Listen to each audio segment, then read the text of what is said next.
श्री कृष्ण चैतन्य देव श्री राधा कृष्ण पादान सगण ललिता श्री विशाखान्विता हे कृष्णा करुणा सिंधु दीनबंधो जगत्पते गोपेश गोपिकान्त राधाकान्त नमोस्तुते तप्त कांचन गौरंगी राधे वृंदावनेश्वरी वृषभानुसुते देवी प्रणमामि हरे प्रिये वाञ्छा कल्पतरुभ्यश्च कृपा सिन्धुभ्य एव च पतितानां पावनेभ्यो वैष्णवेभ्यो नमो नमः नमो पादाय कृष्णपृष्ठाय भूतले श्रीमते भक्ति वेदांत स्वामी इति नामिने नमस्ते सरस्वती देवीं गौरवाणी प्रचारिणी निर्विशेषा शून्यवादी पाश्चात्य देशतारिणी जय श्री कृष्ण चैतन्य प्रभु नित्यानंद श्री अद्वैत गदाधरा श्रीवासादि गौर भक्त वृंद हरे कृष्ण कृष्ण कृष्ण हरे हरे हरे राम हरे राम राम राम हरे हरे हरे कृष्ण। हरे कृष्ण दीप्ति माता जी। धन्यवाद दीप्ति माता जी। हरे कृष्ण सर्वे ने। श्रीला प्रभुपाद की जय। श्री राधा गोविंद। हरे कृष्ण अमृतनाथ प्रभु जी। हरे कृष्ण संजय प्रभु जी। हरे कृष्ण विमला माता जी। हरे कृष्ण रेखा माता जी। हरे कृष्ण अक्षय प्रभु जी। हरे कृष्ण भूमिका माता जी।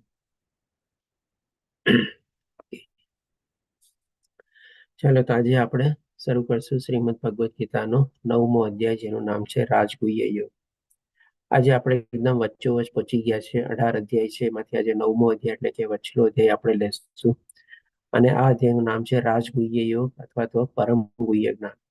આ અધ્યાયને રાજગુહ્ય યોગ એટલા માટે કહેવામાં આવેલો છે કે કારણ કે આમાં ભગવાન શ્રી કૃષ્ણ આપણને બહુ ગુપ્ત જ્ઞાન આપે છે. શેના વિશેનું ગુપ્ત જ્ઞાન આપે છે? તો કે પોતાના વિશેનું પણ ગુપ્ત જ્ઞાન આપણને આપે છે, અને સાથે સાથે ભક્તો માટેનું પણ આપણને ગુપ્ત જ્ઞાન આપે છે. તમે કહેશો ભક્તો માટેનું કયું ગુપ્ત જ્ઞાન?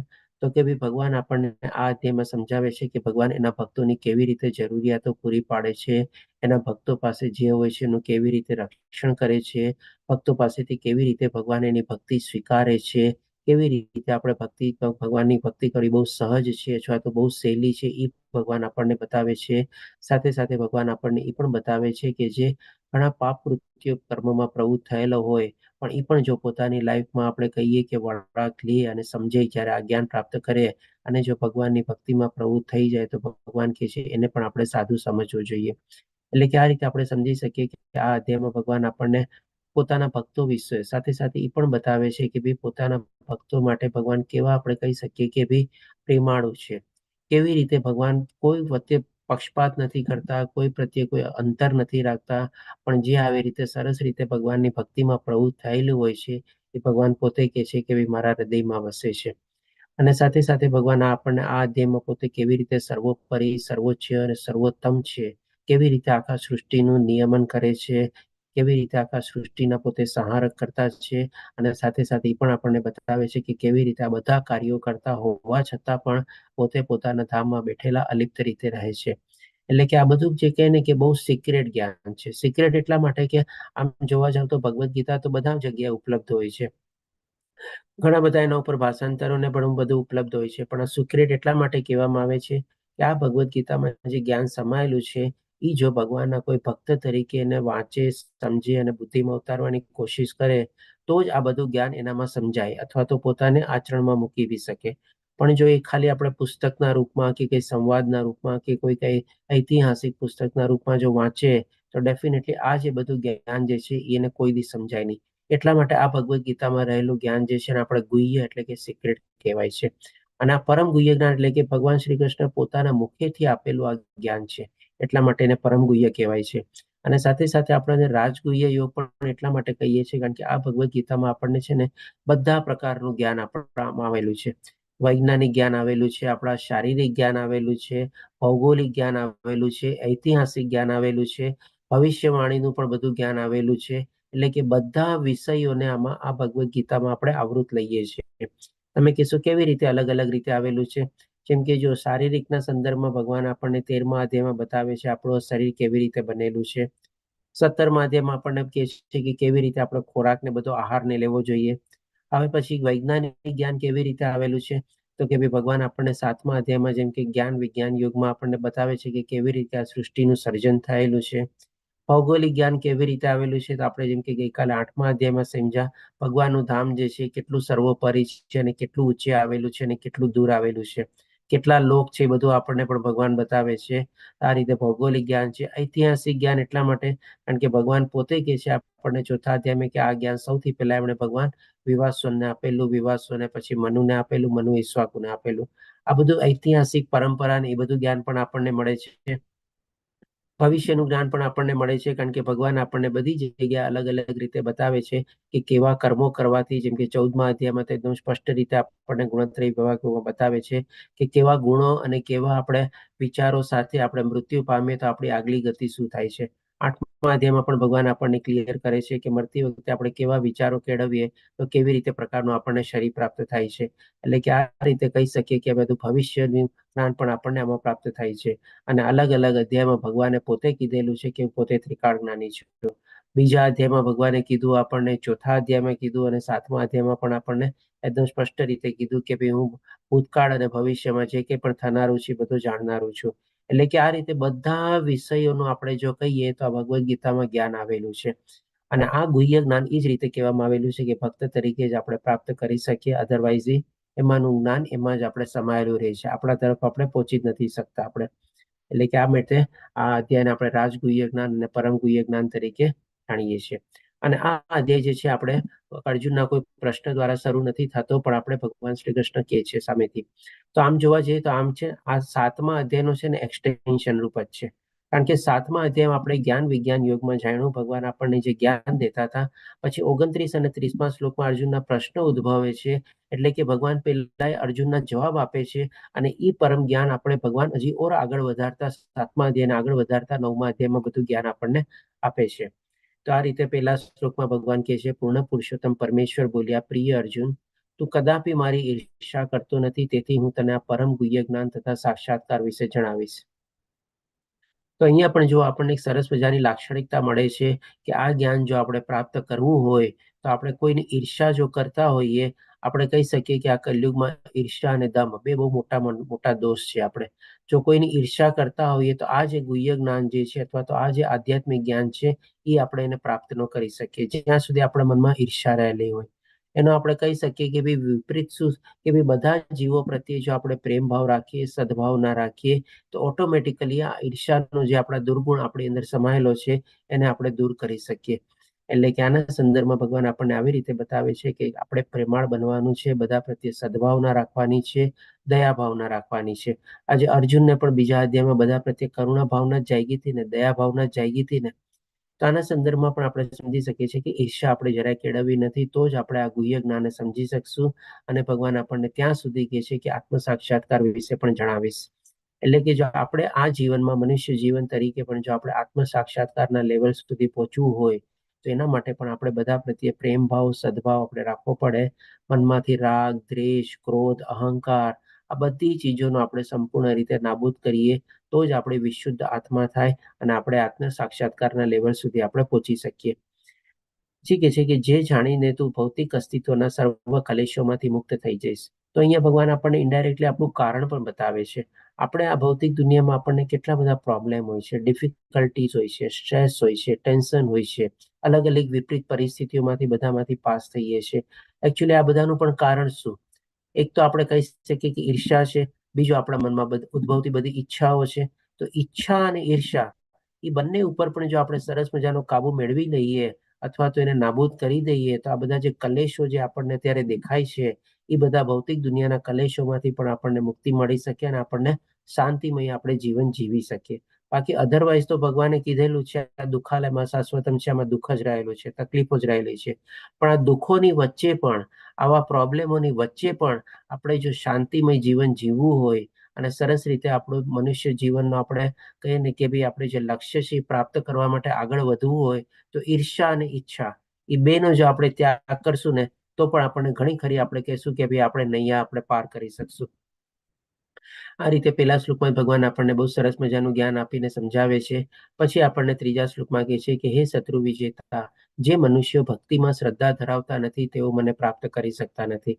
એટલે કે આપણે આના દ્વારા આપણે સમજી શકીએ છીએ કે જો ઈર્ષા અને ઈચ્છા પહેલા આપણે દૂર કરી દઈએ અને પછી હવે જે પ્રમાણે ભગવાન આપણને કહે છે સાથે એમાં જો આપણે ભગવાનની ભક્તિ આપણે એડ કરી દઈએ તો આપણને સરસ મજાની શાંતિની સાથે સાથે આપણને સુખ પણ મળી શકે છે આપણે અને સારું આપણે જીવન જીવી શકીએ છીએ. એટલા માટે કહે છે તેથી આ ભૌતિક જગતમાં જન્મ મૃત્યુ જન્મ માર્ગ પર પાછા આવતા રહે છે. કોણ આવતા રહે છે? તો કે ભાઈ જેના બધું કઈ જ્ઞાન નથી, ખાલી ઈચ્છા તૃપ્તિ માટે જે લોકો પોતાનું જીવન જીવે રાખે છે, મોજ શોખમાં જીવન જીવે રાખે છે, શરીર સુખ અને ઇન્દ્રિય સુખ માટે જીવન જીવે છે, એકબીજાની અદેખાઈ કરે છે, એકબીજાની ઈર્ષા કરે છે અને આવી રીતે મનમાં ક્રોધ લાવે છે. તો એના માટે સાથે સાથે ભગવાનની ભક્તિ બી કરતા નથી, કારણ કે આ બધું જ્ઞાન જ ન હોય, ભગવાનની ભક્તિ ન કરતા હોય તો એની શું ગતિ થાય છે એ પણ અહીંયા ભગવાન આપણને બતાવી દે છે. એટલા જ માટે કીધું ને કે અલગ અલગ અધ્યાયમાં ભગવાન આપણને આપણું ભવિષ્ય પણ બતાવી દે છે. તો અહીંયા આપણને સ્પષ્ટ રીતે કહે છે કે ભાઈ એ ભૌતિક જગતમાં જન્મ મૃત્યુ જરા વ્યાધિના માર્ગમાં ઉપર ફરીને ફરીને ફરી તે ગોળ ગોળ ગોળ ગોળ ફેરે જ રાખે છે અને એમાં પણ પાછી ખાતરી નથી કે એને મનુષ્ય જીવન મળશે કે નહીં મળે. અલગ અલગ નીચલી યોનિમાં અથવા તો અધમ યોનિમાં પણ એને આપણે શરીર મળે છે, કારણ કે જે પ્રમાણે કૃત્ય કર્યા હોય, જે પ્રમાણે કર્મ કર્યા હોય, જે પ્રમાણે એની બધી મનોભાવના હોય એ પ્રમાણે અલગ અલગ પ્રકારના શરીર મળે છે. એટલે કે અહીંયા ભગવાન આપણને સ્પષ્ટ રીતે આપણું ભવિષ્ય પણ બતાવે છે કે જો આપણે આવી રીતે ઈર્ષ્યાની ઈચ્છા છોડી અને જો ભગવાનની ભક્તિમાં પ્રવૃત્ત થઈ જઈએ તો આપણે સુખમય અને શાંતિમય જીવન જીવી શકીએ છીએ. ભૌતિક દુનિયાના બધા કલેશોમાંથી આપણે મુક્ત થઈ શકીએ છીએ અને આપણા મનુષ્ય જીવનનું લક્ષ્ય પણ આપણે પ્રાપ્ત કરી શકીએ છીએ. હવે પછી ભગવાન આપણને આજે આપણે કનેક્ટિંગ લિંક તરીકે જોઈએ, જે આપણે ગઈકાલે 8મો અધ્યાય કમ્પ્લીટ કર્યો હતો અને આજે જે આપણે 9મો અધ્યાય પ્રત્યે આગળ વધીએ છીએ બે વચ્ચે કનેક્ટિંગ લિંક તરીકે આપણા 8મા અધ્યાયનો 22મો શ્લોક આપણે લઈ શકીએ. આમાં ભગવાન શું કહે છે કે જેઓ સૌથી મહાન છે તે પૂર્ણ પુરુષોત્તમ પરમેશ્વર અનન્ય ભક્તિ દ્વારા જ પ્રાપ્ત થઈ શકે છે. એટલે કે અહીંયા ભગવાન આપણને આ સેકન્ડ પાર્ટમાં, આ અધ્યાયના લેટર પાર્ટમાં આપણને બતાવશે કે જે ભગવાનની અનન્ય ભક્તિમાં પ્રવૃત્ત થયેલા હોય છે એના પ્રત્યે ભગવાન કેવી રીતે પોતાની અનુકંપા દર્શાવે છે, કેવી રીતે ભગવાનની સહજ રીતે ભક્તિમાં પોતે પ્રવૃત્ત થઈ શકે છે, ભક્તોની જરૂરિયાત પૂરી પાડે છે, ભક્તો પાસે જેનું છે એનું સંવર્ધન કરે છે અથવા તો એની સુરક્ષા કરે છે અને કેવી રીતે ભગવાનની ભક્તિમાં પ્રવૃત્ત થયેલો વ્યક્તિ સુખ અને શાંતિ પ્રાપ્ત બી કરી શકે છે. અને પછી કહે છે કે તેઓ પોતાના ધામમાં વિદ્યમાન રહે છે, એટલે કે ભગવાન પોતાના ધામમાં બેઠેલા છે, તેમ છતાં તેઓ સર્વત્ર વ્યાપેલા અને તેમની અંદર બધું સ્થિત છે. આના સંદર્ભમાં મેં ગઈકાલે આપણે કીધું હતું કે આ અધ્યાયના આપણને ચોથા, પાંચમા, છઠ્ઠા શ્લોકમાં આપણે સમજી શકશું કે આ કેવી રીતે ભગવાન આપણને અહીંયા બતાવે છે કે પોતાના ધામમાં બેઠા બેઠા કેવી રીતે સૃષ્ટિનું સર્જન થાય છે, સૃષ્ટિના પાલન કરતા, ધારણ કરતા, પોષણ કરતા છે, સાથે સાથે સૃષ્ટિનો વિનાશ પણ થાય છે અને પછી ફરીથી પાછું સૃષ્ટિનું સર્જન પણ થાય છે. અને બધી જ જગ્યામાં ભગવાન વ્યાપેલા છે, બધી જગ્યાની ભગવાનની હાજરી છે, સર્વત્ર ભગવાન છવાયેલા છે. એ પણ ભગવાન આપણને આ અધ્યાયના પહેલા પાઠમાં બધું આપણને બતાવશે. એટલે કે ભગવાન પોતે મહાન છે અને કેવી રીતે આ બધું એડમિનિસ્ટ્રેટ કરે છે એ બધું પહેલા પાઠમાં બતાવે છે અને કેવી રીતે ભક્તો પ્રત્યે ભગવાન અનુકંપા દર્શાવે છે એ આપણને પાછલા શ્લોકોમાં બતાવશે. એટલે કે એ રીતે કહી શકીએ કે આ 9મો અધ્યાય આ બે ભાગમાં આપણે આવી રીતે વિભાજિત કરી શકીએ. બ્રોડ ક્લાસિફિકેશનના હિસાબે. તો અહીંયા જોઈએ હવે ચોથા શ્લોકમાં ભગવાન આપણને બતાવે છે કે કેવી રીતે પોતે આ સૃષ્ટિમાં બધી જગ્યાએ કણ કણમાં વસેલા છે, સૃષ્ટિનું નિયમન કેવી રીતે કરે છે અને કેવી રીતે પોતે પોતાના ધામમાં બેઠેલા છે. તો કે છે આ સંપૂર્ણ જગત મારા વડે મારા અવ્યક્ત રૂપમાં વ્યાપક છે. એટલે કે જો આખી સૃષ્ટિનું જે સર્જન જે છે એ ભગવાન પોતાના ધામમાં બેઠા બેઠા આખું સૃષ્ટિનું સર્જન કરે છે. ભગવાને કઈ અલગ અલગ જગ્યાએ અલગ અલગ ગ્રહો બનાવવા માટે જવું પડતું નથી. આજે જેમ કે આપણે દાખલો લઈએ, આપણે માની લો કોઈ જગ્યાએ આપણે જગ્યા લીધેલી હોય, જમીન લીધેલી હોય અને ત્યાં આપણે કોઈ કારખાનું કે ફેક્ટરી કે પછી કોઈ મિલ કે કોઈ ઘર કે ઓફિસ બનાવવા માંગતા હોઈએ, આપણે શું કરવું પડે? સૌથી પહેલા તો એ જગ્યાએ જવું પડે. આપણે એ જગ્યા આપણે જોઈએ, બધું તપાસીએ, કરીએ, બીજા બે ચાર જણને પૂછીએ, કોઈકને પછી આપણે સલાહ લઈએ, પછી આપણે લઈએ, પછી એના ઉપર બાંધકામ માટે આપણે કેટલી બધી જગ્યાએ ગવર્મેન્ટ ઓફિસમાં નકશા પાસ કરાવો, આ કરો તે કરો, બધી જગ્યાએ જવું પડે ને. તો ભગવાનને આવી રીતે જે અલગ અલગ ગ્રહો છે, અલગ અલગ બ્રહ્માંડો છે, એ બધું સર્જન કરવા માટે પોતાના ધામમાંથી કઈ ઉઠીને બીજી જગ્યાએ જવું નથી પડતું. એટલા માટે અહીંયા ભગવાન કહે છે કે સંપૂર્ણ જગત મારા વડે મારા અવ્યક્ત રૂપમાં વ્યાપક છે. એટલે કે ભગવાન પોતાના ધામમાં બેઠા બેઠા આ બધા સૃષ્ટિનું સર્જન પણ કરી શકે છે, બ્રહ્માંડોનું પણ સર્જન થઈ શકે છે, ગ્રહોનું પણ સર્જન થઈ શકે છે અને બધા ગ્રહો અને બ્રહ્માંડો પણ પોતપોતાના પ્રમાણે પોતે ચાલે છે. એટલા માટે ભગવાન કહે છે કે અવ્યક્ત રૂપમાં વ્યાપક છે. એટલે કે ભગવાન આપણને એ રીતે સર્જન કરતા દેખાતા નથી. એટલા માટે ભગવાન કહે છે કે અવ્યક્ત રૂપમાં. હવે અવ્યક્તના રૂપમાં આપણે બીજી સંદર્ભમાં પણ આપણે જોઈએ તો આપણે જે સૃષ્ટિમાં અત્યારે જીવીએ છીએ એમાં આપણને હવા, પાણી, આકાશ, સૂર્ય આ બધું ચીજ મળી રહેલું છે. તો આ બધું કોણ છે? એ પણ તો ભગવાન આપણને 7મા અધ્યાયમાં સમજાવેલું છે ને કે આ બધી મારી બે શક્તિઓમાં જ રહેલું છે. આ જેમ કે સૂર્યનો પ્રકાશ ક્યાંથી આવે છે? તો કે ભગવાનમાંથી આવેલે છે. પાણીનો સ્વાદ ક્યાંથી આવે છે? તો કે ભગવાન જ છે. એટલે કે એ રીતે પણ અવ્યક્ત રૂપમાં પણ ભગવાન બધી જગ્યાની હાજરી છે. એવું નથી કે ભગવાને બનાવવા માટે, સર્જન કરવા માટે પણ પોતાના ધામમાંથી ઉઠીને અલગ અલગ જગ્યાએ જવું પડે છે સર્જન કરવા માટે. અને એવું પણ નથી કે સર્જન કર્યા પછી એનું આપણે નિયમન કરવા માટે પણ ભગવાને અલગ અલગ જગ્યાએ પોતાની હાજરી રાખવી પડે છે. એટલા માટે ભગવાન આપણને કહે છે કે અવ્યક્ત રૂપમાં હું વ્યાપક છું. બધી જગ્યાએ ભગવાન રહેલા જ છે, પણ આપણને ઈ સેન્સમાં દેખાતા નથી કે ભાઈ ભગવાન કેવી રીતે આપણને આ બધી ચીજોનું સર્જન ને બધું કરે છે. પછી કે છે સમસ્ત જીવ મારામાં છે. ભગવાન આ શું કામે કહે છે? કારણ કે આ જે ભગવાને કીધું ને કે જે કાંઈ પણ જીવ છે ભગવાનની બે શક્તિમાંથી જ ઉદ્ભવેલા છે. 7મા અધ્યાયમાં આપણને બતાવેલું હતું. તો આપણા બધાનો જે ઉદ્ભવ થયેલો છે એ આ ભગવાનની પરા અને અપરા શક્તિ દ્વારા જ ઉદ્ભવ થયેલો છે. એટલે કે એ પણ ભગવાનની જે શક્તિ જે છે એમાં જ આપણે રહેલા છે ને. આ બે શક્તિ ઉપરાંત આપણે પોતાને સર્જન પામી શકીએ? જેમ આપણે એ અધ્યાય લીધો હતો ત્યારે પણ આપણે એક દાખલો લીધેલો હતો કે માની લો બધા આપણું શરીર કે છે કે કેમિકલનું છે, 5 મહાભૂતોનું છે, એ બધું જો આપણે બધું ભેગું કરી લઈએ તો શું આપણે કોઈ જીવિત તત્વો અથવા તો જીવિત શરીર બનાવી શકીએ? એક મચ્છરને પણ આપણે નથી બનાવી શકતા. તો એ જ રીતે ભગવાન કહે છે કે આ બધા જીવ મારામાં છે, કારણ કે બધી ભગવાનની બે શક્તિની અંદર જ બધા જીવો રહેલા છે. પણ હું એમનામાં નથી. કેવી રીતે એમનામાં નથી? કારણ કે ભગવાન તો પોતાના ધામમાં બેઠેલા છે. આજે આને બીજી રીતે પણ આપણે સમજવાની કોશિશ કરીએ. માની લો બહુ મોટી કંપની હોય આપણે, જેની આપણે કહી શકીએ કે ભાઈ 1, 2, 4, 10 દેશોમાં નહીં, પણ અલગ અલગ ઘણા બધા દેશોમાં એની ઓફિસો હોય, ગોડાઉનો હોય, કારખાના હોય, અલગ અલગ બધી પ્રોપર્ટી હોય, બધું હોય, સેલ્સ ઓફિસ હોય, ડીપો હોય, ગોડાઉન હોય, બધું હોય. આપણે હવે એ જે કંપનીનો માલિક હોય એ આ બધી જગ્યાએ અલગ અલગ ઓફિસોમાં, અલગ અલગ દેશોમાં જેની ઓફિસોને બધું આવેલું હોય, કારખાના, ફેક્ટરી બધી આવેલી હોય, ગોડાઉન આવેલા હોય, એમાં તો કઈ પોતે હાજરી આપતો ન હોય. તો એ જ રીતે ભગવાન કહે છે કે હું એમનામાં નથી. એટલે કે ભગવાન પોતાના ધામમાં બેઠા છે અને આ રીતે આખા સૃષ્ટિનું સર્જન પોતે ત્યાંથી બેઠા બેઠા નિયમન કરે છે. આ રીતે ભગવાન આપણને આ શ્લોકમાં બતાવે છે કે કેવી રીતે બધી જગ્યાએ ભગવાન પોતે વ્યાપક છે અને કેવી રીતે પોતાનામાં બધી ચીજો એનામાં હોવા છતાં પણ પોતે અલિપ્ત છે. જી કે ત્યાં પ્રભુજી શું કહે છે? હા પ્રભુજી, હું એમનામાં નથી એટલે ભગવાનનું એ સ્વરૂપ નથી, પણ ક્ષીરોદક્ષાઈ સ્વરૂપે તો એમના દરેકના હૃદયમાં હાજર છે. બરોબર પ્રભુજી? એવી રીતે. હા, એ આપણે જે આગળના પાઠમાં લેશું આપણે. આ ત્યારે સમજવા માટે કે સૃષ્ટિના સંદર્ભમાં, જેમ કે ભગવાન કહે છે ને સંપૂર્ણ જગત, તો આપણે જગત અને સૃષ્ટિના સંદર્ભમાં અત્યારે સમજીએ છીએ કે કેવી રીતે ભગવાન આપણામાં નથી. હવે પછી ભગવાન આપણને આગળ શ્લોકમાં બતાવે છે કે તેમ છતાં મારા વડે ઉત્પન્ન બધી વસ્તુ મારામાં સ્થિત રહેતી નથી. તો ડેફિનેટલી ભગવાને આ બધું જે સર્જન કર્યું છે, ભગવાન શું પોતે પકડીને લઈને બેઠા છે?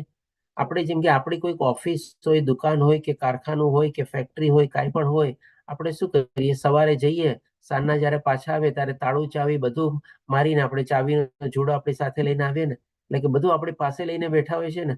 તો ભગવાન તો એવું નથી કરતા કે ચાલો હવે રાત પડી, હવે બધું આ દુનિયા બધું બંધ થાવ, પાછું એને તાળું દો, ચાવી દો અને પાછું પોતાની પાસે લઈને બેસી જાય.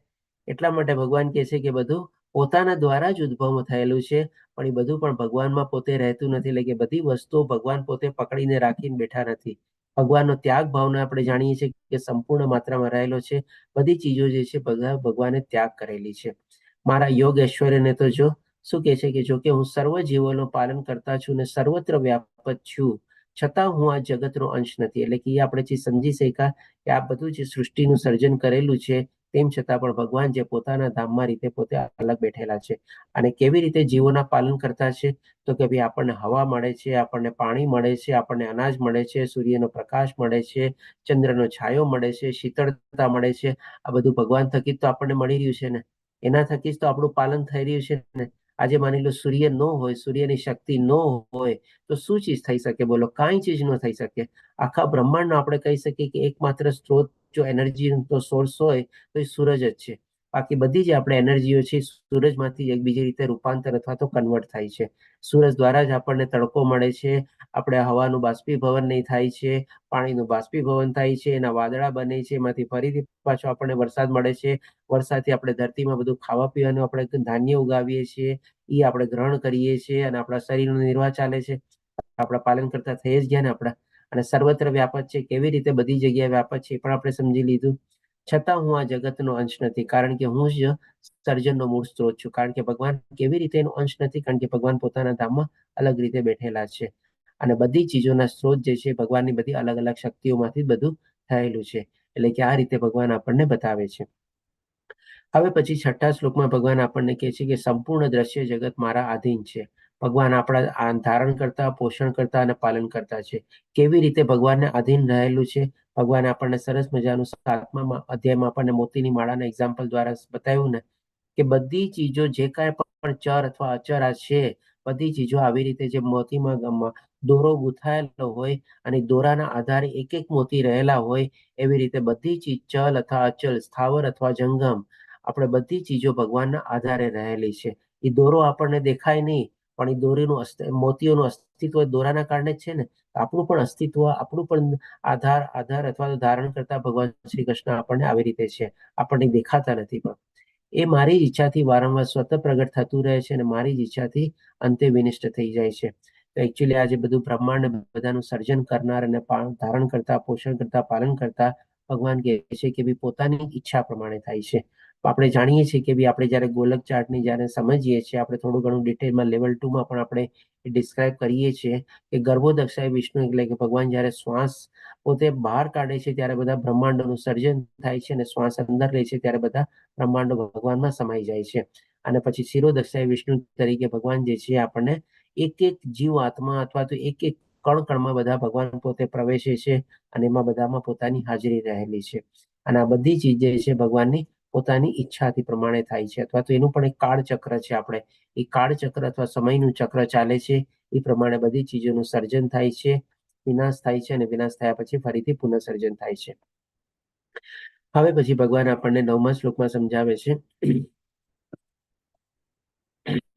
હે ધનંજય, આ સર્વ કર્મો મને બાંધી શકતા નથી. હું જાણે કે ઉદાસીન રહેલો હોય તેમાં સર્વ ભૌતિક કર્મોથી સદૈવ વિરક્ત રહું છું. આ બધું પણ શું છે? ભગવાનના કર્મ છે. જેમ ભગવાન 4થા અધ્યાયમાં આપણને બતાવે છે ને કે વર્ણ વ્યવસ્થાના સ્રષ્ટા પણ પોતે છે. પછી આ રીતે જે ભગવાન આપણને બતાવે છે કે સૃષ્ટિનું સર્જન થવું, વિનાશ થવું અને પુનઃસર્જન થવું બધું ભગવાનની ઈચ્છા પ્રમાણે થાય છે. તો એ પણ ભગવાનના કર્મો છે. આ જે બધા ભગવાનના જે કર્મો જે છે એના સંદર્ભમાં ભગવાન આપણને બતાવે છે કે પોતે ઉદાસીન રહેલો હોય તેવી રીતે બધા ભૌતિક કર્મોથી પોતે વિરક્ત રહે છે. હવે આ સમજવા માટે આપણે દાખલો લઈએ. જેમ કે માની લો એક ન્યાયાલય હોય, આપણે એમાં જે ન્યાયાધીશની સામે કેટલા બધા ચુકાદા આપવાના બધા કેસીસો આવતા હોય. બધી જગ્યાએ લોકો બે પક્ષો હોય, બધા દલીલો કરે. કોકને સજા મળે, નાની મળે સજા, મોટી સજા મળે, કોકને નિર્દોષ છૂટી જાય. તો એ જે ન્યાયાધીશ જે ચુકાદો સંભળાવતા હોય, બંને પક્ષોની દલીલ સાંભળીને અને કાયદાકીય પુસ્તકોમાં જે પ્રમાણે લખેલું હોય એ પ્રમાણે જે ચુકાદો આપે એમાં કોઈ ન્યાયાધીશને કોઈ ઇન્ટરેસ્ટ હોય? માની લો જેને સજા મળે એને કેટલું દુઃખ થાય. ક્યારેક એને માની લો ફાંસીની સજા પણ આપવામાં આવે તો એના બધા પરિવારજનોને પણ કેટલું બધું દુઃખ થાય. ક્યારેક કોઈ નાનકડી સજા આપીને એને છૂટવામાં આપે કે ભાઈ નાનો કોઈ જુર્માનો ભરી દેવાનો અને એને છૂટી જાય. અને બીજા પક્ષ વાળા કોકને નિર્દોષ સાબિત પણ થાય અને એ પ્રમાણે પણ એને ચુકાદો મળે ને પોતે છૂટી જાય. તો આ જે ન્યાયાધીશો એના જે ન્યાયાલયમાં આટલા બધા જે કેસો આવે ને જે પોતે ચુકાદો આપતા હોય, કોઈકને સજા થાય ન થાય, કોઈકને દુઃખ થાય, કોઈકને ન થાય, કોઈક છૂટી જાય, કોઈકને મોટી સજા થાય, તો ન્યાયાધીશને કઈ ફરક પડે? તમે કહો. ન્યાયાધીશ કેવા ન્યુટ્રલ હોય તમારા. તો એ જ ભગવાન કહે છે કે અહીંયા આપણે બધા જે જીવો છે આપણા પોતપોતાના કર્મોના ગતિ પ્રમાણે આપણે બધું ભોગવીએ છીએ. આપણે ભગવાન આપણા પોતાના કર્મો પણ પોતે પોતાની પાસે નથી રાખતા.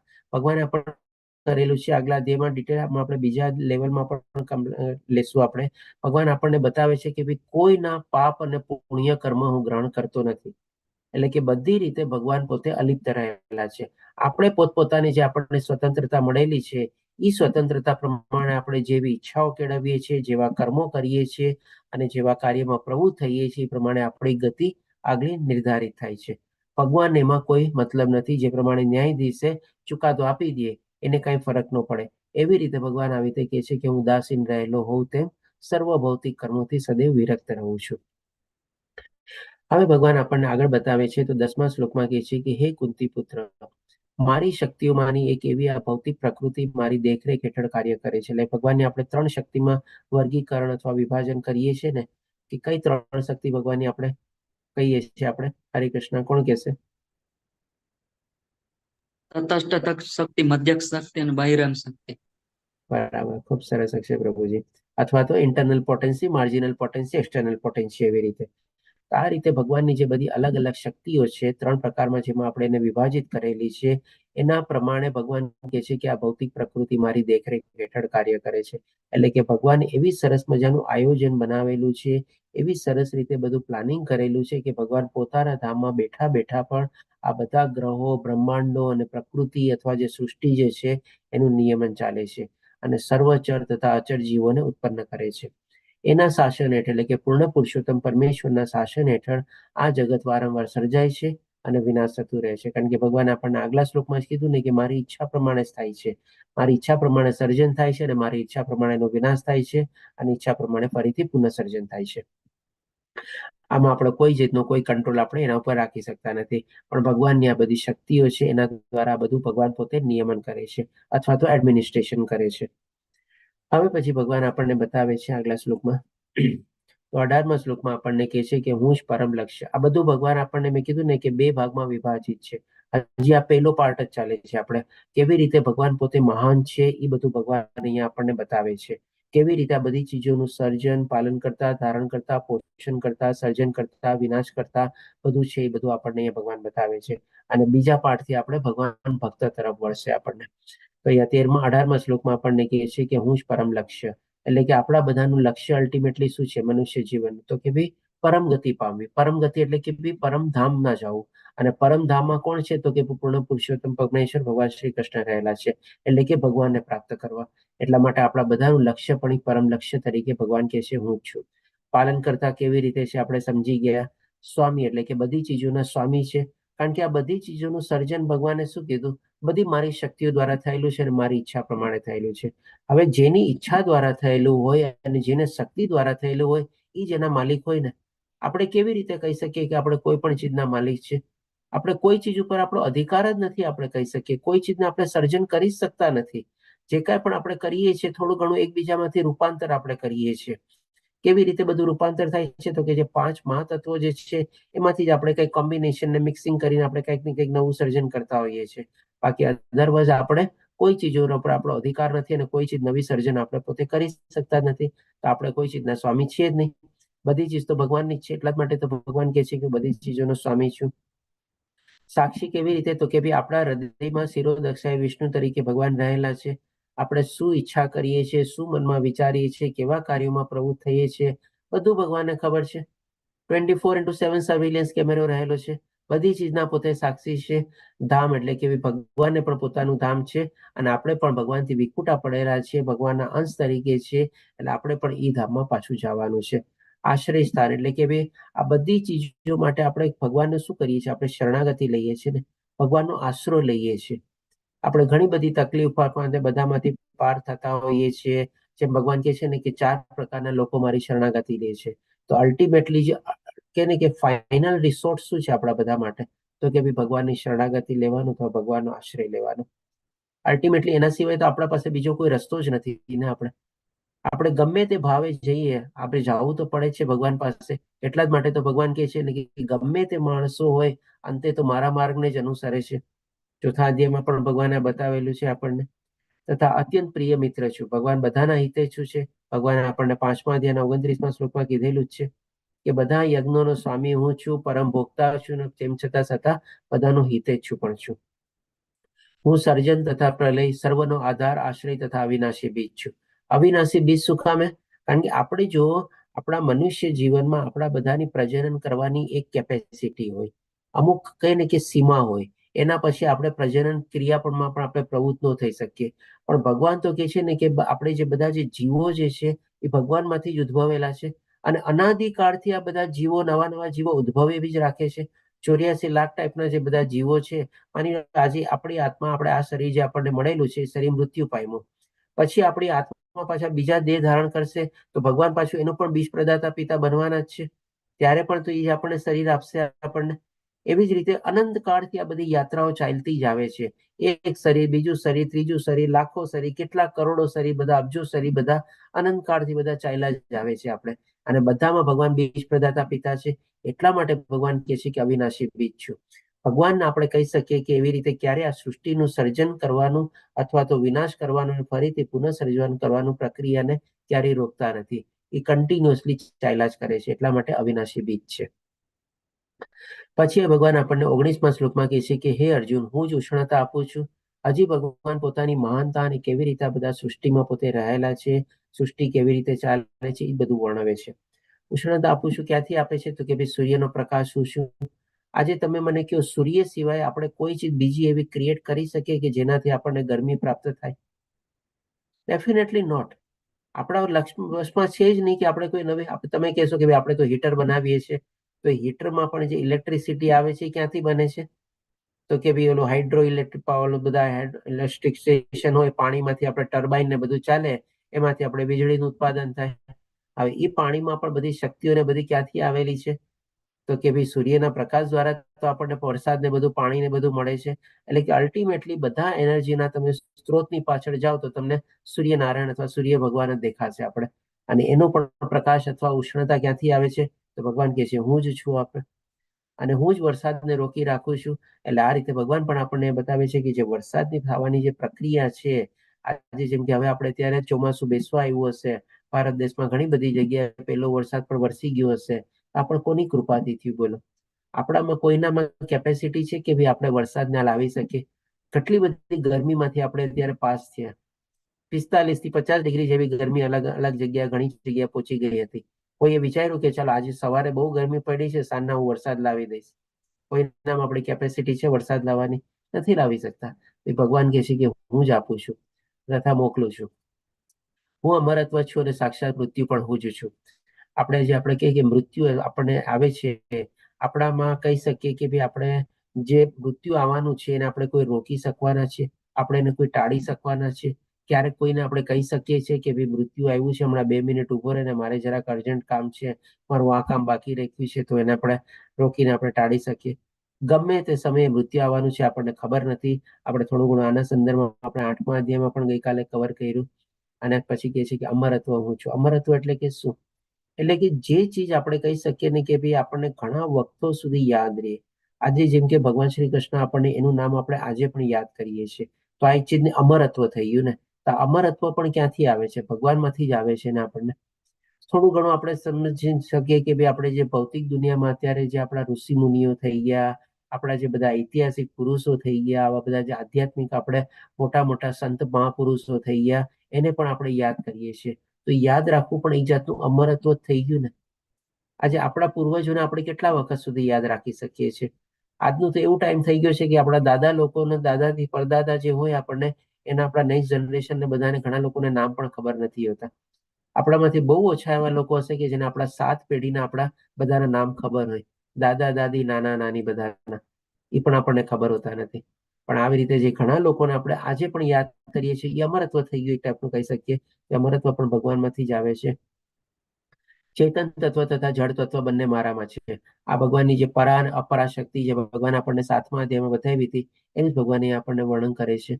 ચેતન તત્વ એટલે કે જીવિત તત્વ એટલે કે જે આત્માની બનેલી છે પરાશક્તિ, અને જળ તત્વ એટલે કે નિકૃષ્ટ શક્તિ એટલે કે પૃથ્વી, જળ, અગ્નિ, વાયુ, આકાશ અને મન, બુદ્ધિ, અહંકાર, આ બધું જળ તત્વ છે આપણે. હવે પછી ભગવાન આપણને 19મા શ્લોકમાં આ બતાવ્યા પ્રમાણે જે આગળ આપણને બતાવે છે, હવે ભગવાન આપણને કહી શકીએ કે બીજા પાઠ તરફ આગળ વધી રહ્યા છે, એટલે કે હવે આપણને ભક્ત તરફ આગળ વધી રહ્યા છે. અત્યાર સુધીમાં પોતાના માટે કેવી રીતે પોતે મહાન છે, કેવી રીતે સર્જન કરતા, ધારણ કરતા, પોષણ કરતા, પાલન કરતા છે, સૃષ્ટિનું સર્જન, વિનાશ અને પુનઃસર્જન થાય છે, કેવી રીતે એનું બધું નિયમન થાય છે, એ બધું ભગવાન પોતે પોતાના વિશે બધું બતાવ્યું આપણને. હવે ભગવાન આપણને ભક્ત વિશે બતાવે છે. તો આ 22મા શ્લોકમાં કહે છે કે પરંતુ જે લોકો અનન્ય મારા દિવ્ય સ્વરૂપનું સદા ચિંતન કરતા રહે છે તથા મને ભજે છે, તેમની જરૂરિયાતોની હું પૂર્તિ કરું છું તથા તેમની પાસે જે છે તેનું રક્ષણ કરું છું. એટલે કે અહીંયા ભગવાન એના ભક્તો વિશે આપણને કેવી રીતે અનુકંપા દર્શાવે છે, કેવી રીતે પ્રેમ દર્શાવે છે, એ બધું હવે આપણને આગળના શ્લોકોમાં અને આ શ્લોકથી આપણને બધું વર્ણવવાનું ભગવાન શરૂ કરે છે. તો સૌ પ્રથમ પહેલા ભગવાન આપણને કહે છે કે એના ભક્તોની જે કાંઈ પણ જરૂરિયાત હોય એ ભગવાન બધી પૂરી પાડે છે. હવે એના ભક્તોની શું જરૂરિયાત હોય? જો એના ભક્ત આપણે કહી શકીએ છીએ કે ભગવાને કીધું ને 4 પ્રકારે શરણાગતિ લે છે. માની લો કોઈ દુઃખી, અર્થાર્થી અથવા જિજ્ઞાસુના હિસાબે ભગવાન પાસે ગયો હોય તો ભગવાન એની જરૂરિયાત પૂરી પાડે છે. અને કોઈ માની લો પૂર્ણ જ્ઞાની છે અને એને પોતાના જીવનનું લક્ષ્ય બનાવી દીધું છે કે ભગવાન સિવાય હવે મારું બીજું કોઈ લક્ષ્ય જ નથી, એટલે ભગવાનની પ્રાપ્તિમાં પણ પોતે પ્રવૃત્ત થઈ જાય છે, તો એને પણ ભગવાન કહે છે કે ભાઈ હું એનું લક્ષ્ય પૂરું પાડું છું. એટલે કે આ સેન્સમાં આપણે સમજી શકીએ છીએ કે ભગવાન એના ભક્તોની અલગ અલગ રીતે બધી જરૂરિયાત પૂરી પાડે છે.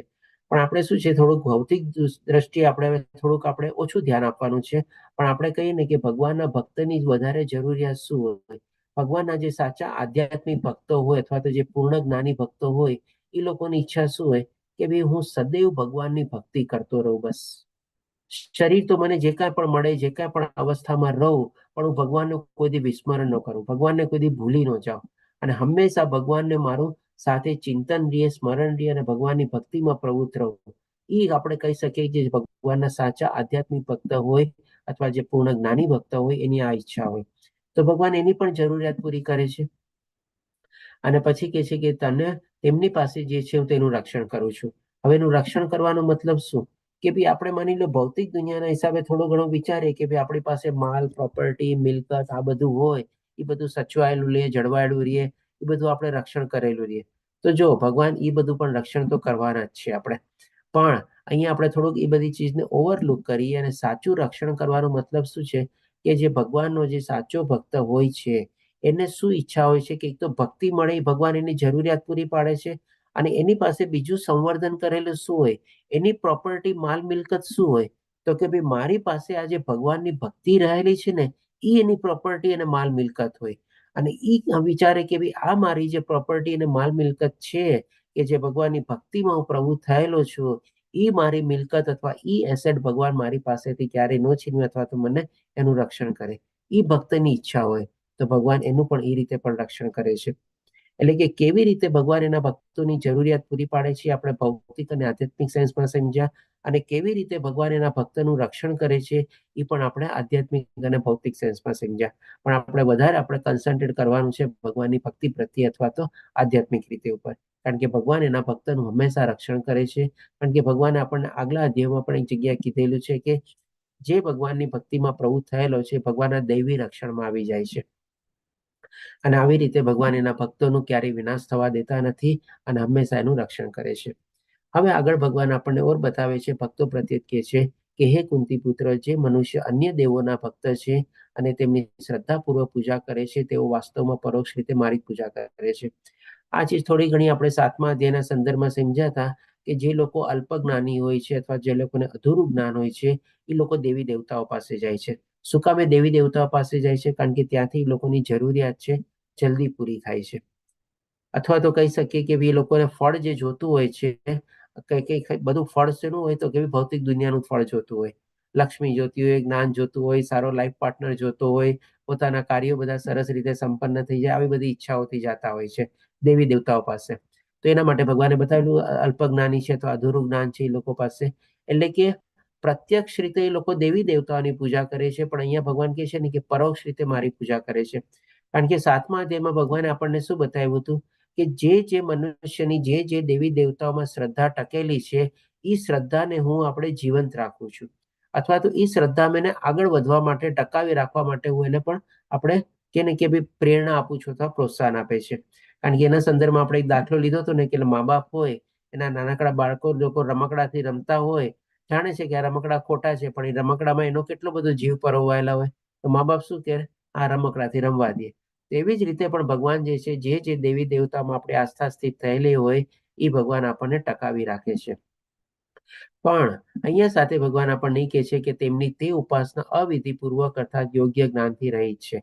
આ અવિધિપૂર્વક અને યોગ્ય જ્ઞાનથી રહી શું કામે, તો કે ભાઈ એ લોકોને સાચી શું હોય છે, અવિધિપૂર્વક એટલે કે ભૌતિક દુનિયાની ઈચ્છા માટે દેવી દેવતાઓ પાસે જાય છે. અને આ રીતે જયારે એ લોકો પ્રાપ્ત કરી લે છે ત્યારે પણ લોકોને સાચું સુખ અને શાંતિ અને આનંદ મળતા નથી. અને આવી રીતે માની લો થોડા ઘણા પુણ્ય કર્મ બી કરે તો પણ એ લોકો ઉચ્ચતર દેવતા લોકોના લોકમાં જાય અને ત્યાંથી પણ ફરીથી પાછું નીચે આવવું પડે. એટલે કે બંને રીતે એને તો નુકસાન જ ગયું ને.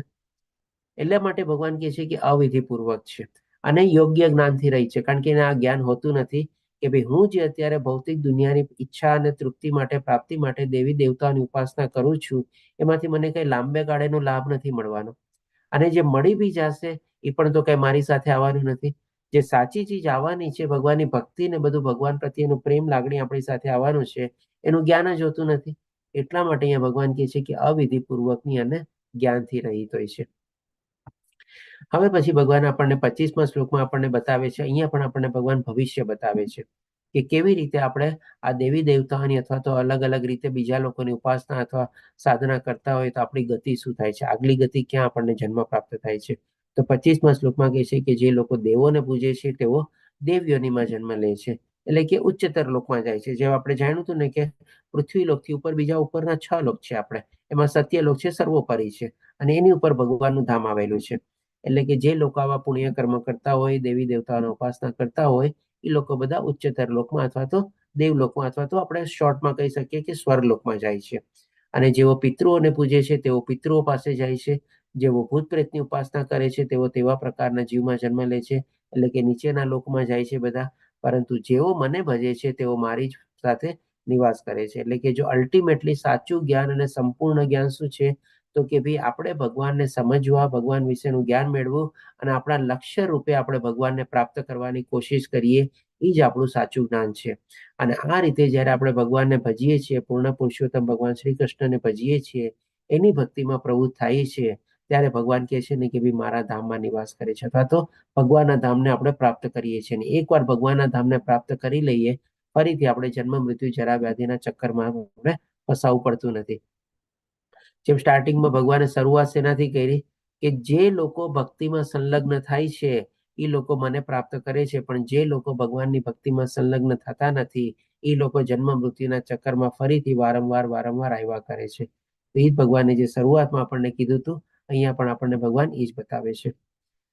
હવે પછી ભગવાન આપણને 26મા શ્લોકમાં કહે છે કે જો કોઈ મનુષ્ય પ્રેમ તથા ભક્તિપૂર્વક મને પર્ણ, ફૂલ, ફળ કે જળ અર્પણ કરે છે તો હું તેનો સ્વીકાર કરું છું.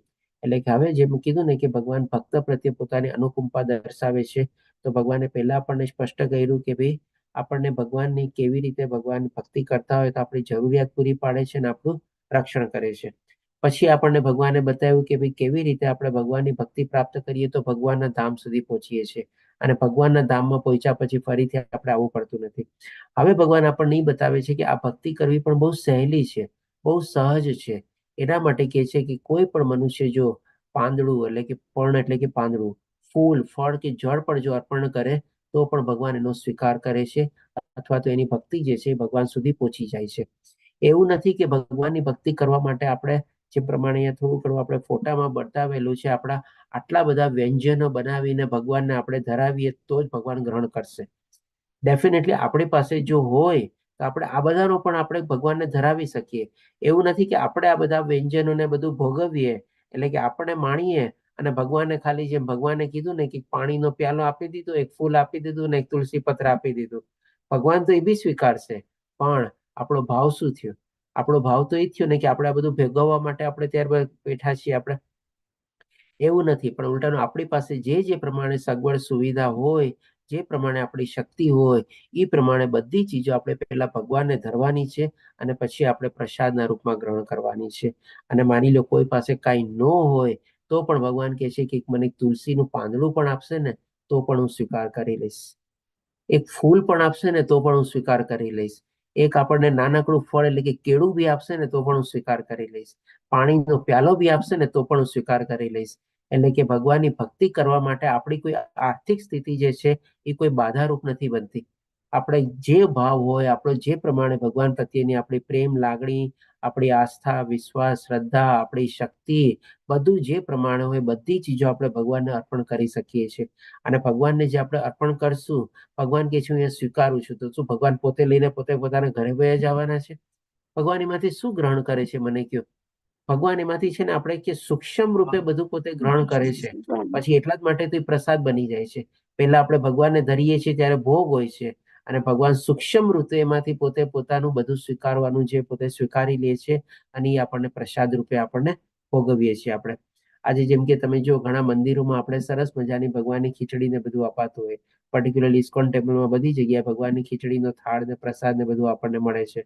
તો જેને આપણે કહે ને કે ખીચડી ન ભાવતી હોય ને તો પણ એને ઘણીવાર કોક મંદિરની ખીચડી ને બધું બહુ ખાવાની ઈચ્છા થાય, કારણ કે એ શું છે? ભગવાનનો પ્રસાદ છે. અને એમાં છે ને એક અલગ તીકની આપણે કહી શકીએ ને કે અલગ ટાઈપની શક્તિ એમાં આવી જાય છે, અને એ જ આપણને બધું આપણને શક્તિ પ્રદાન કરે છે. ભગવાનનો પ્રસાદ ગ્રહણ કરીને પણ છે ને આપણે ભગવાનના ભક્ત બની શકીએ છીએ. નારદ મુનિ શું હતા? નારદ મુનિ જ હતા ને. એના સંતો અને જે બધાની જે એની માતા સેવા કરતી, અને એના સંતો લોકો જે કહે ને કે ભાઈ થાળમાં જે થોડું ઘણું એઠું છોડતા ને એ એઠું પોતે ગ્રહણ કરતા પ્રસાદના રૂપમાં, અને એના પ્રવચનો બધું સાંભળતા, અને એમાંથી પોતે એટલા મોટા નારદ મુનિ બની જાય છે. એટલે કે પ્રસાદ પણ ગ્રહણ કરીને પણ પ્રસાદમાં પણ એટલી બધી શક્તિ રહેલી છે કે જે નાસ્તિકમાં નાસ્તિક હોય ને એ જો રેગ્યુલરલી ભગવાનનો પ્રસાદ પણ ગ્રહણ કરે ને તો એ પણ આસ્તિક બની જાય છે. એટલે કે ટૂંકમાં આ શ્લોકમાં કહેવાનું તાત્પર્ય એ છે કે ભગવાનની ભક્તિ કરવી બહુ સહજ છે, બહુ ઈઝી છે, અને ભગવાન ગમે તે રૂપમાં બધી ટાઈપની ભક્તિ પોતે સ્વીકારે છે. જે પ્રમાણે ભગવાન ભૂખ્યા શેના છે? તો કે ભગવાન પ્રેમ અને આસ્થા અને વિશ્વાસ શ્રદ્ધાના ભૂખ્યા છે. ભગવાન બાકી બધી ચીજોના વ્યંજનો અને બધાના ભૂખ્યા નથી. ભગવાન પાસે કોઈ ચીજની કમી જ નથી. આખા સૃષ્ટિના સર્જન કરતા હોય, બધું એના થકી થયેલું હોય, તો ભગવાન શું આ બધી ચીજના ભૂખ્યા હોય? નથી. પણ ભગવાન એના પ્રેમના, એના ભક્તના પ્રેમના ભૂખ્યા છે. આપણે આ દ્વારા આપણને આપણ પરથી સમજી શકાય છે કે ભગવાનને શેની આપણને જરૂર છે, એના ભક્તોની બહુ જરૂર છે. હવે એ જ ભગવાન આપણને 29મા શ્લોકમાં પણ બતાવે છે કે હું ન તો કોઈનો દ્વેષ કરું છું કે ન તો કોઈનો પક્ષપાત કરું છું. ભગવાન ડેફિનેટલી કોઈ જાતની કોઈ પાર્શિયાલિટી નથી કરતા, કોઈ જાતનો કોઈ ભેદભાવ નથી. આજે તમે જુઓ, ભગવાનનો જે નાસ્તિકમાં નાસ્તિક માણસ હોય તો ભગવાન એમ કહેશે કે હું તને સૂરજનો તડકો નહીં આપું, તને હું વરસાદનું પાણી નહીં આપું. કોઈ દી ભગવાન એમ તો નથી કહેતા. નાસ્તિકમાં નાસ્તિક છે તોય એને ભગવાન બધું પૂરું પાડે છે. એને ભગવાન એમ તો નથી કહેતા કે તને શ્વાસ લેવા માટે ઓક્સિજન નહીં આપું, હવા નહીં આપું. કેટલો નાસ્તિકમાં નાસ્તિક માણસ હોય, ભગવાનમાં જરાય માનતો ન હોય, ભગવાનનો દ્વેષ કરતો હોય, ભગવાનની ઈર્ષા કરતો હોય, ભગવાન પ્રત્યે કેટલું બધું ઓટું આડોડું બી બોલતો હોય, તો એ ભગવાન તો એના માટે કાંઈ નથી કરતા. ભગવાન તો એને બધું આપે છે. જે એક આસ્તિકને આપતા હોય એ જ ભગવાન નાસ્તિકને પણ આપે છે. એટલું નથી કહેતા કે ચાલો તારા ઘર ઉપર સૂરજનો પ્રકાશ નહીં પડે, તારા ઘરમાં પાણી નહીં આવે, તારા ઘરમાં ઓક્સિજન નહીં આપું, એમ તો નથી કરતા. ભગવાન બધા પ્રત્યે સંભાવ રાખે છે. એટલે કે છે કે હું સર્વ પ્રત્યે સંભાવ ધરાવું છું. પરંતુ હવે અહીંયા ભગવાન છે ને થોડું ઘણું આપણને લાગશે કે શેમાં પાર્શિયાલિટી કરે છે. એકચ્યુઅલી આપણે ભગવાનની પાર્શિયાલિટી નથી, પણ ભગવાનનો છે ને વધારાનો પ્રેમ છે. અહીંયા જેમ આપણે મા બાપના બધા સંતાનો હોય, મા બાપના બધા સંતાનો બધા પ્રત્યે શું બધાને સરખું ખાવા પીવાનું, પહેરવાનું, રહેવા કરવાની બધી સગવડ આપતા હોય ને, કોઈ દી મા બાપ એના પુત્ર પુત્રી કે મોટા નાના વચ્ચે કઈ ભેદભાવ રાખે? એના મોટાને મળશે, નાનાને નહીં મળે. મોટાને 2 ટાઈમ ખાવાનું મળશે, નાનાને 1 ટાઈમ ખાવાનું મળશે. પુત્રને આ મળશે, પુત્રીને આ નહીં મળે. એવું બધું તો ન કરતા હોય ને મા બાપ. બધું પોતાના સંતાન પ્રત્યે પોતે રાખતા હોય. પણ જેમ આપણે જાણ્યું હતું ને ગઈકાલે 8મા અધ્યાયમાં કે ભાઈ મા બાપને જેમ એના નાના સંતાનમાં અથવા છેલ્લા સંતાનમાં થોડો વધારાનો પ્રેમ હોય ને, તો અહીંયા ભગવાન છે ને એવા ભક્તો પ્રત્યે છે ને વધારો પોતાનો પ્રેમ દાખવે છે. એટલા માટે શું કહે છે? પરંતુ જે મનુષ્ય ભક્તિ ભાવે મારી સેવા કરે છે તે મારો મિત્ર છે, મારામાં અવસ્થિત હોય છે અને હું પણ તેનો મિત્ર છું. એટલે કે અહીંયા ભગવાન આપણને થોડી ઘણી પાર્શિયલિટીના સંદર્ભમાં શું કહે છે? એકચ્યુઅલી પાર્શિયલિટી ભગવાનનો વધારાનો પ્રેમ ભગવાન પોતે છલકાવે છે. કોના પ્રત્યે? તો કે જે ભગવાનની નિરંતર ભગવાનની ભક્તિ કરતો હોય છે, ભગવાનનું સ્મરણ કરતો હોય છે, ભગવાનનું ચિંતન કરતો હોય છે, ભગવાનની સેવા કરતો હોય છે, એના પ્રત્યે ભગવાન પોતાનો પ્રેમ જે છે એ થોડો વધારે દાખવે છે. જેમ આપણે મા બાપ એના સૌથી નાના અથવા છેલ્લા સંતાન પ્રત્યે થોડો વધારાનો પ્રેમ દાખવે નહીં, બાકી કોઈ ચીજ વસ્તુમાં કોઈ પાર્શિયાલિટી ન કરતા હોય. એટલા માટે પછી ભગવાન આપણને 30મા શ્લોકમાં પણ આ ચીજ બતાવે છે કે માની લો છો કે અત્યંત ઘૃણાસ્પદ કર્મ કરનાર કોઈ મનુષ્ય જો ભક્તિ ભાવે મારી સેવામાં પરોવાયેલો રહે છે, ભલે નાસ્તિક છે, ઘણા બધા ખોટા કર્મો કર્યા છે, ઘણા બધા પાપ કર્મો કર્યા છે, પણ હવે જ્યારે પોતાની લાઈફમાં માની લો યુ ટર્ન લે છે, ક્યાંકથી એના લિંક મળી જાય છે અને ભગવાનના ભક્તિમાં આપણે આ બધા ક્લાસીસમાં જોડાય છે અને આગળ વધે છે અને હવે એની નાસ્તિકમાંથી પોતે ભગવાનમાં આસ્થા, વિશ્વાસ અને શ્રદ્ધા ધરાવતો થઈ જાય છે, તો એને ભગવાન કહે છે કે તો તેને સાધુ માનવો જોઈએ. શું કામ? એનું કારણ પણ બતાવે છે કે કારણ કે તે પોતાના નિશ્ચયમાં યોગ્ય રીતે સ્થિત થયેલો છે. હવે આને સમજવા માટે આપણે એક દાખલો લઈએ. માની લો આપણે ઉપર વાળા ચઢાણ વાળા રસ્તામાં આપણે ડ્રાઈવ કરતા હોઈએ, તો આપણે આમ કરીને ઉપરનો સ્લોપ છે, તો આપણે ડ્રાઈવ કરતી વખતે ત્યારે કેટલું બધું આપણે ધ્યાન રાખવું પડે છે. સરસ રીતે મજાનો આપણે એક્સિલેટર ઉપર કન્ટિન્યુઅસલી પગ રાખવો પડે છે, આપણે બ્રેક મેં બી સાચવવી પડે છે અને એવી રીતે આપણે આસ્તે આસ્તે આસ્તે કરીને ઉપર ચડવું પડે છે અને ઘણું બધું સાવચેતીપૂર્વક આપણે જવું પડે છે, કારણ કે જરાક પગ આમ તેમ થયો પાછી ગાડી નીચે આવી ગઈ. એટલે કે કેટલો આપણો આપણે કે કન્સન્ટ્રેશન અને ફોકસ લેવલ અથવા તો આપણું ધૈર્ય લેવલ કેટલું પાવરફુલ હોય છે, તો જ આપણે એટલા ચઢાણવાળા ઉપરમાં ચડી શકીએ. પણ હવે એ જ રસ્તામાં માની લો આપણે નીચે આવવું હોય ત્યારે આપણે કેવા ફ્રી થઈ જઈએ છીએ, ના આપણે એક્સિલેટર ઉપર પગ રાખીએ છીએ, ના આપણે ક્લચ ઉપર પગ હોય છે, એકદમ ન્યુટ્રલમાં આપણી ગાડી રાખી દઈએ. જે લોકો ગાડી ચલાવતા હશે ને આ બધી ચીજનો અનુભવ હશે, ન્યુટ્રલમાં ગાડી રાખીએ તો એ ગાડી કેવી ફટફટ ફટફટ ફટફટ નીચે આવતી જાય છે. એ જ ભગવાન અહીંયા બતાવે છે આપણને કે માની લો જે નાસ્તિક માણસ છે, ભગવાનમાં કોઈ વિશ્વાસ નથી, તો પણ એ ક્યારેક પોતાના દ્રઢ નિશ્ચયપૂર્વક કેટલા મોટા મોટા કાર્યોમાં પોતે આગળ વધે છે.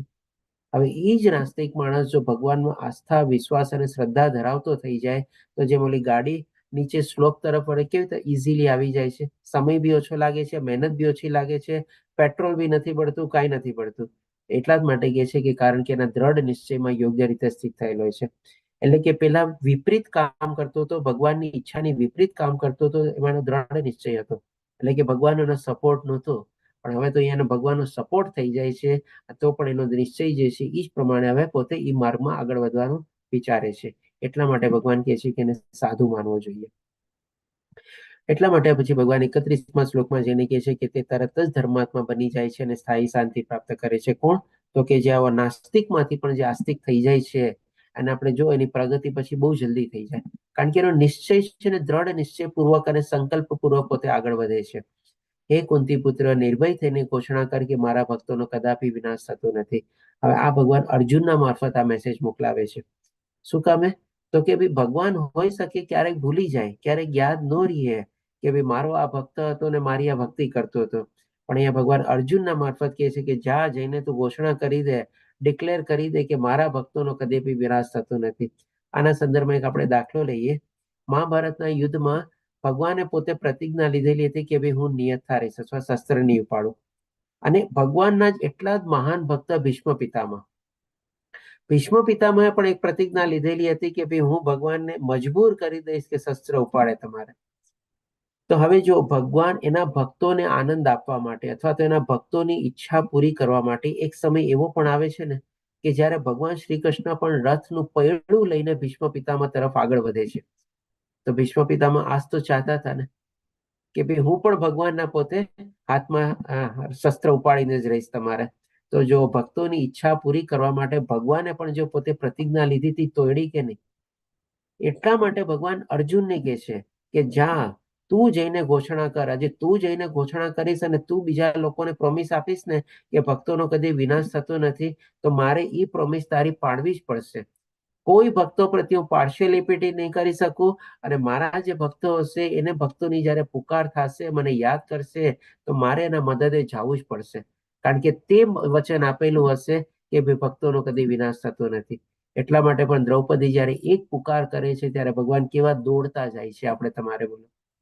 કારણ કે ભક્તોનો જ્યાં જ્યાં પુકાર થાય, ભક્તોની જરૂર પડે સાચા ભક્તોની, ત્યારે ભગવાન એની મદદે આવે છે, ભગવાન એની ઉદ્ધાર કરે છે, અને ભક્તોનો કોઈ દી નાશ થવા નથી દેતા, ભક્તોને કોઈ દી નુકસાન પણ પહોંચાડતા નથી. કારણ કે ભગવાને કીધું ને એનું રક્ષણ હું કરું છું. 22મા શ્લોકમાં બી આપણને કીધું ને.